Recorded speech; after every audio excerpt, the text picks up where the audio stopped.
Bueno, aquí estamos de regreso y se habla de economía en todos lados. La economía preocupa y preocupa cada vez más. Está aquí con nosotros la ex ministra de Economía, Silvina Batakis. ¿Qué tal? Bienvenida. ¿Cómo están? Silvina. Buenas tardes. Bueno, agrego en la provincia de Buenos Aires, pero seguramente todos ya lo saben, y también economista. A ver, veníamos haciendo un análisis en el comienzo del programa y decíamos, bueno, hoy finalmente un ministro, y hablábamos de SICA, blanqueó de alguna manera que lo que se viene va a ser complicado, los próximos 6 meses por lo menos. ¿Qué significa esto?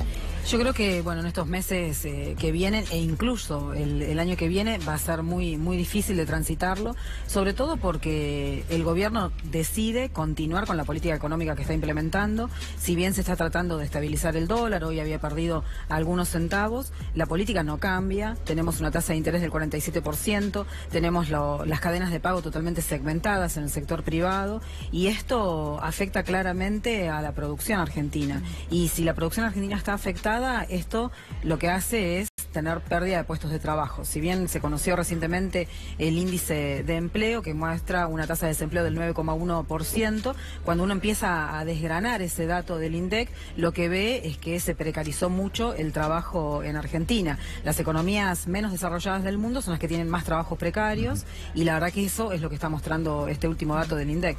¿Compartís la definición que daba esta semana el titular del Banco Central, Luis Caputo, diciendo que afortunadamente en la Argentina hubo una corrida cambiaria y una devaluación? No, para nada. Creo que la autoridad monetaria tiene que controlar las corridas cambiarias, por eso es necesario controlar las cuentas capitales. Ningún país en el mundo rifa sus reservas. Digo, Argentina en ese caso es un caso prácticamente excepcional, en donde tomamos deuda para que después se fugue. Hoy también se conoció el dato final de mayo de la fuga de dólares en Argentina, 4.600 millones de dólares. Los 7.500 millones de dólares que va a poner el Fondo Monetario Internacional, si se van liquidando de a 100 millones de dólares por día, la verdad que vamos a llegar a diciembre sin esos dólares. No me parece que sea el modo tomar deuda para que se fugue. Y es una condición que impuso Morgan Stanley para dar la calificación de emergente a las acciones que cotizan en Nueva York. Así que la verdad que creo que es condicionar nuevamente la soberanía y la independencia de tomar decisiones económicas. Bueno, algunos afirman que con desregulación financiera, con apertura de importaciones, digamos, no hay muchos caminos posibles, ¿no? La pregunta es, ¿cuánto crees que ha afectado la apertura de importaciones a ciertos sectores que hoy se manifiestan en una situación verdaderamente preocupante por pérdida de empleo? Mira, bueno, esas pérdidas de empleo son aproximadamente 70.000 puestos de trabajo en toda Argentina, y son miles de empresas y pymes y comercios que ya cerraron sus puertas. Y esto uno lo ve desde la tasa de desempleo del 6% que había a inicios del año 2016 con el 9,1%. Pero además de eso, la precarización. Yo quiero insistir con esto, con la precarización del trabajo, porque cuando uno se registra en el monotributo o en autónomo, está necesitando también tener una obra social que perdió en el trabajo que tenía en forma estable. Entonces, aunque sea, se registra en el monotributo para poder acceder a esa obra social. Entonces, estamos viendo que la tendencia del desempleo creció, y además la forma en que se registra el empleo es cada vez más precaria. Pero además, las fugas en Argentina han tenido también otros momentos neoliberales. En el año 94 y en el año 98 se produjeron 2 de las fugas más importantes de dólares que había tenido Argentina, y también se producen con la liberación cambiaria. Hasta ahora, en estas medidas que se tomaron a inicios de la gestión de este gobierno, en diciembre del 2015, vemos que no está dando buenos resultados para todos los argentinos. Por supuesto, se benefician algunos pocos. Por eso yo siempre digo que esto es un modelo de transferencia de recursos desde la clase media hacia los sectores más concentrados. Silvina, en mayo, un dato que se conoció en las últimas horas, la canasta básica de alimentos, que sirve para medir lo que es la indigencia, subió 5% prácticamente, 4,8% para ser más exactos, muy por encima de lo que se midió la inflación promedio. Digo, ¿qué te sugiere este dato y puntualmente por qué está pasando esto? Y tiene que ver también con esto que hablábamos antes, ¿no? El tema de la transferencia. Las personas que menos recursos tienen en su familia tienen que destinar esos recursos a la canasta básica. No le quedan recursos para poder hacer ahorro y ponerlo en LEVAC al 47%, o sacarlo, las LEVAC, como hizo el ahora presidente del Banco Central, salir de las LEVAC al dólar 19 en enero, sabiendo qué es lo que iba a suceder a futuro. Entonces, esas personas que no tienen esa posibilidad, les impacta fuertemente toda la inflación y sobre todo la canasta básica. El resto de las personas tienen de alguna forma para morigerar el impacto de la inflación respecto de el caso de los alimentos, ¿no? El caso de los alimentos fue terrible, aumentó incluso incluso las harinas fueron uno de los productos que más aumentaron, que es uno de los alimentos básicos que tiene la población más vulnerable. Y en esto tiene que ver también el precio del combustible, ¿no? Porque el combustible es de alguna forma que se dolarizan todos los productos de la canasta básica de todos los argentinos, porque cuando vos tenés que el combustible también está desregulado y se tiene como referencia el precio internacional del petróleo más el tipo de cambio, claramente impacta en la canasta básica. Silvina, desde el oficialismo constantemente el discurso o los discursos de Marcos Peña, el presidente de la Nación, apuntan a que hay que bajar el déficit. El objetivo es bajar el déficit. Esto en paralelo debe ser acompañado, te pregunto si debe ser acompañado de una política que también aliente al crecimiento en paralelo y si crees que la hay. Bueno, en primer lugar, las crisis de Argentina, las grandes crisis, han sido siempre del sector externo. Cuando uno habla del déficit fiscal, invisibiliza, si se quiere, esta otra parte y otros déficits, como por ejemplo el déficit cuasi fiscal del Banco Central. Y, por ejemplo, cuando uno lee el memorando de entendimiento con el Fondo Monetario, se empieza hablando de déficit, pero después habla del gasto, que hay que reducir el gasto. Y con esto lo que se hace es invisibilizar la parte de los recursos. Entonces, cuando hablamos de déficit, tenemos que hablar de muchas variables. Pero, por otra parte, disminuir el déficit fiscal no va a hacer que la economía crezca y sea más productiva. Si uno no tiene una política activa para planificar con qué sector productivo queremos crecer, con qué eslabonamientos, con qué cadenas, con qué comunidad científica queremos hacer eso, es muy difícil que el sector productivo pueda arrancar solamente porque cae el déficit, porque si no hay consumo interno y no hay consumo externo, ¿por qué habría de producir un productor? La verdad que estamos en una situación muy compleja. En las últimas horas, el flamante titular de Energía, Iguacel, confirmó, ratificó que las tarifas van a seguir subiendo en la Argentina. La expectativa, la verdad, que era otra, teniendo en cuenta que el gobierno el sábado por la noche, el último sábado por la noche, hizo cambios en producción y también en energía. Digo, ¿qué te sugiere saber que la energía va a seguir siendo más cara en Argentina y cómo va a afectar a los sectores, por ejemplo, productivos, ¿no? Sí, en primer lugar, creo que las políticas económicas en particular, porque estamos hablando de esto, las toma el presidente y los cambios de nombres, de apellidos, no afectan esas decisiones de política económica. El presidente había dicho en su momento que no había plan B, que este era el plan que se iba a ejecutar y después lo fueron ratificando cada uno de sus ministros. Entonces, me parece que nosotros nos engañemos con los cambios de figuras no tiene sentido. Y efectivamente esto va a ser nuevamente un golpe a toda la población y sobre todo el aumento del tipo de cambio, el aumento del combustible va a volver a repercutir en cada una de nuestras familias y eso va a bajar el consumo. Entonces, volvemos a lo mismo. Cuando cae el consumo, es muy difícil que haya una producción, porque no hay un para qué producir. Pero Silvina, ¿vos no ves que el gobierno está repensando la forma en la cual va a hacer crecer el país? Si en algún momento era el motor de las inversiones y eso no prosperó, si en algún momento era el motor de las exportaciones y tampoco funcionó del todo, si quizás el gasto público en algún momento sirvió, pero ahora le prometieron al fondo que van a gastar menos. Digo, te queda nada más que el consumo. Y si el consumo tampoco tracciona, ¿cómo va a crecer el país? Y yo no veo que ellos estén exteriorizando de ninguna manera un plan económico en donde digan cómo crecer y cómo generar puestos de trabajo. Una economía que no genera puestos de trabajo para incorporar la demografía que generamos, en este caso todos los argentinos año a año, creo que es una economía que fracasa, porque el objetivo final de todo plan de gobierno tiene que ser generar puestos de trabajo, porque el trabajo ordena a la familia y termina ordenando a todo el país. Entonces creo que estas medidas de política económica no están pensando en eso y están pensando en bajar los salarios de todos los argentinos a través de, por ejemplo, los tarifazos, la inflación, la devaluación. Por supuesto, suceden cosas como, por ejemplo, en la Ciudad de La Plata, donde hubo un fallo que le obligan a la gobernadora a, como mínimo, a hacerles un aumento en los salarios a los trabajadores que tenga que ver con la inflación que está diciendo que va a tener INDEC. Lamentablemente la inflación este año va a ser mucho más alta de lo que está previsto, seguramente va a estar en torno del 32, el 35, 37%, porque ya tuvimos una devaluación que supera el 50%. ¿Tanto pensás que va a ser la inflación en la Argentina? Yo creo ¿35% que sí. puede Yo creo ser? que sí, digo, con una devaluación más superior al 50% y tasas de interés del 47%, es muy difícil que la inflación no esté en un promedio de eso, pero bueno, esperemos que sea mucho más bajo de eso. Sí, el Fondo Monetario Internacional estableció como límite el 32% con un dólar a 24,96 y ya hoy tenemos un dólar a 27,50, 28. ¿Y qué pasa con ese acuerdo del fondo y ese límite de 32? Porque el otro día lo hablábamos y decíamos, ¿pone en riesgo o no el acuerdo con el fondo si en realidad esa primer pauta no se cumpliría? Esa pauta yo creo que no se va a cumplir, es de muy difícil cumplimiento, faltando tan poquititos meses, y lo que sucede después es que el país le tiene que ir a pedir perdón al Fondo Monetario por incumplir esas metas, y lo que sucede es que se van trabando los desembolsos futuros, ¿sí? El Fondo Monetario decide si perdona o no a Argentina en ese incumplimiento y además decide las políticas económicas que tiene que seguir adelante el país. Ahora, uno podría sospechar que en ese caso ese acuerdo está hecho para dar señales a nivel interno de que la inflación no va a superar el 32%, cuando incluso podría ser superior, ¿no? Claramente digo, si uno puede incumplir la pauta del tipo de cambio que de alguna manera comprometida con el Fondo Monetario, también puede hacerlo en materia inflacionaria. Digamos, yo creo que van a hacer todo lo posible de cumplir, ¿no? Con la meta que establecieron. Lo que digo es que es muy difícil. Bueno, eso significaría que van a seguir subiendo la tasa de interés o van a tratar de sacar pesos del mercado. Sí, porque ¿no? quedan muy pocos meses para hacer que la inflación baje muchísimo. Y el otro problema que tenés es que al haber pesos también en la economía y no poder por ahí la gente defenderse de la inflación comprando dólares, lo que sucede es que repentinamente hay por ahí una compra masiva de productos que son no perecederos y eso genera un pico de inflación también. Así que hay como una combinación muy, muy compleja. Y creo que también todas estas medidas lo que hacen en definitiva es que se termine en el paro que vamos a tener el lunes.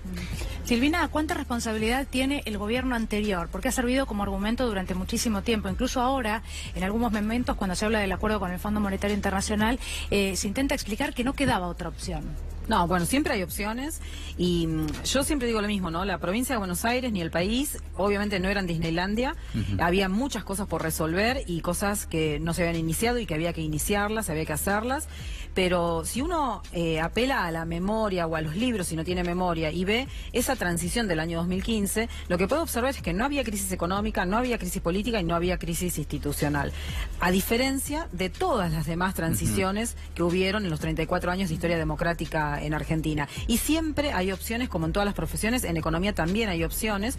Para nosotros la opción era trabajar el lado productivo, el lado de la oferta, y habíamos hablado con organismos multilaterales de crédito para obtener un financiamiento para hacer un programa que era de desarrollo con equidad territorial, desarrollo productivo con equidad territorial, porque entendíamos que el lado de la demanda había estado resuelto con sus problemas. Por supuesto, había que resolver el tema de la informalidad en el trabajo en muchos sectores, pero teníamos que fortalecer la estructura productiva en Argentina, hacer más densos cada uno de los eslabones productivos. Ahora, Silvina, había inflación en la Argentina ya desde el año 2007-2008 empezó la inflación, se habían perdido los superávits, ya estábamos en déficit y la verdad que la situación del Banco Central, bueno, a todas luces no era la mejor, teniendo en cuenta que se trataba de administrar la cantidad de dólares que se tenía, ¿no? En ese momento, digo, había falencias en la economía, realmente no estaba bien. No, por supuesto, y el tema de la inflación en particular, digo, uno puede ir mucho más atrás en la historia, recordemos lo que fue la hiperinflación en el año 89, en el año 90, digo, Argentina es un país que tiene una historia de inflación que no ha podido combatir.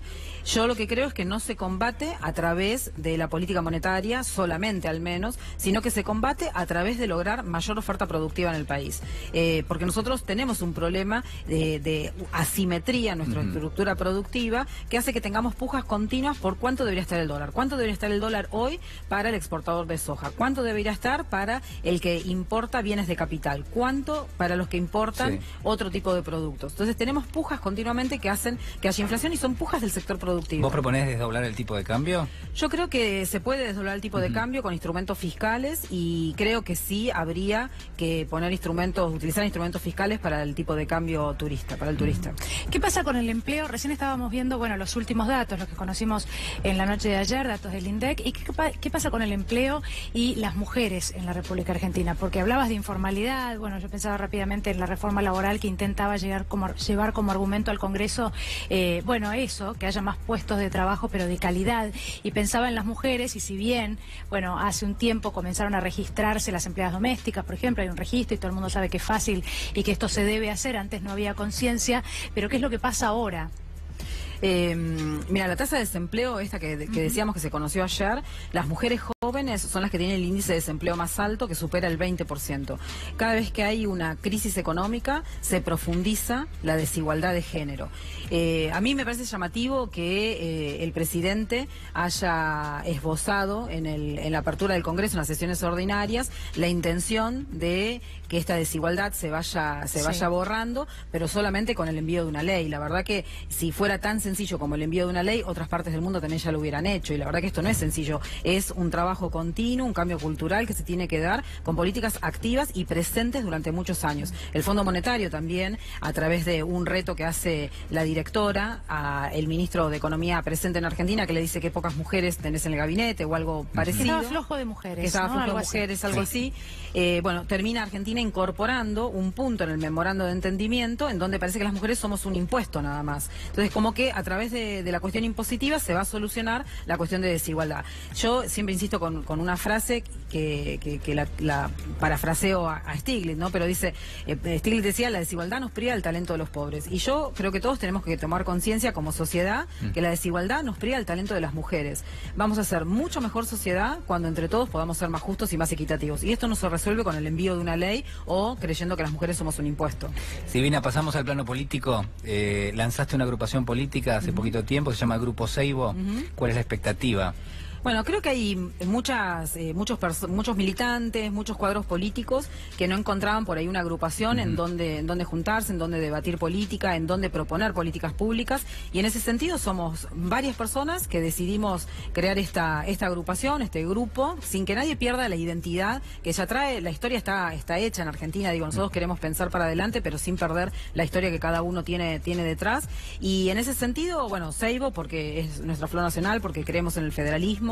Y bueno, la expectativa es poder ser una parte de la transformación de lo que se viene en el año 2019. Yo creo que tenemos posibilidades de ser gobierno nuevamente en el 2019 si podemos hacer propuestas políticas que vuelvan a enamorar a la gente, y en eso queremos trabajar nosotros.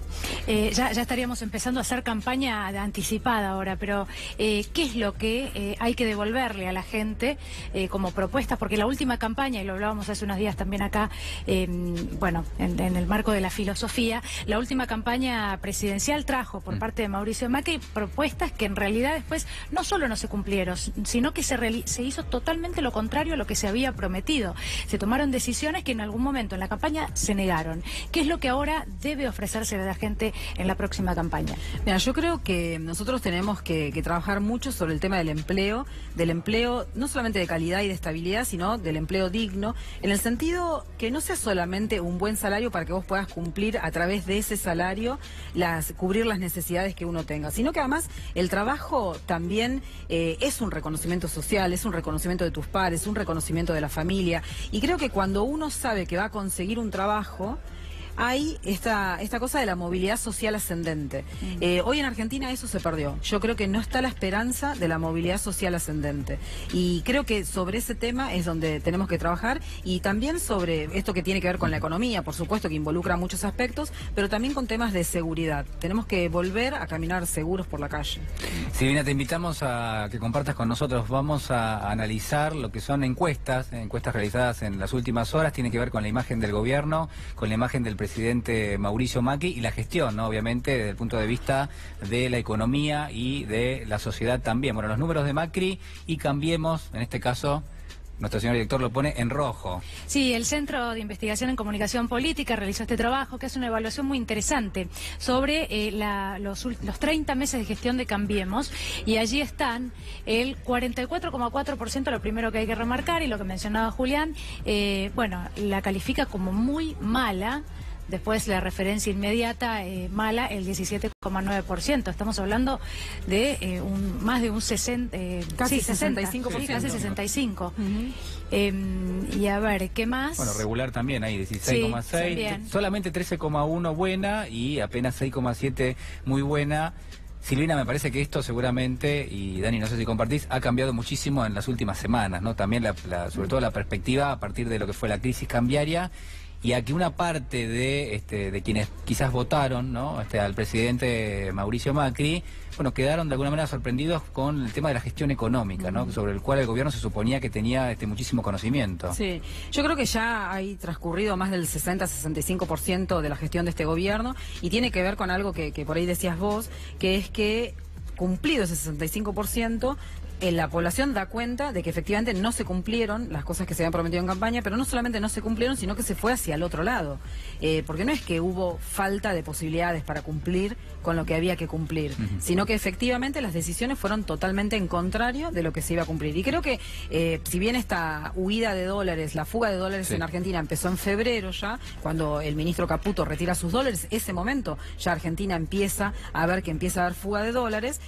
Fue de manifiesto en mayo y creo que ahí se visibilizó tanto que la población toma cuenta de que efectivamente esto no está andando bien. Tenemos otra placa que, bueno, habla de la misma encuesta, otros datos de la misma encuesta que aquí tenemos. La pregunta es si el gobierno va a poder revertir esta crisis económica.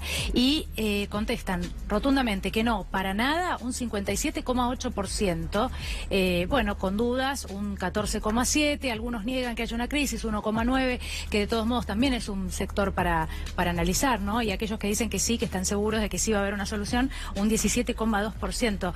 La pregunta es, y sumo a lo que decía Julián, también hubo un factor contundente, que fue recurrir al Fondo Monetario Internacional con todo lo que eso implica, ¿no?, para los argentinos, y que de hecho, uniéndolo a la campaña, también se había negado, pero se había negado rotundamente, cuando algunos ya anticipaban que podía ser una de las opciones para el gobierno de Mauricio Macri. En realidad la pregunta es, ¿qué crees que pasa con ese porcentaje, que todavía por ahí es un 30%, que sí, que está seguro de que las cosas van a cambiar, que sí, que está seguro de que la gestión de pronto fue buena?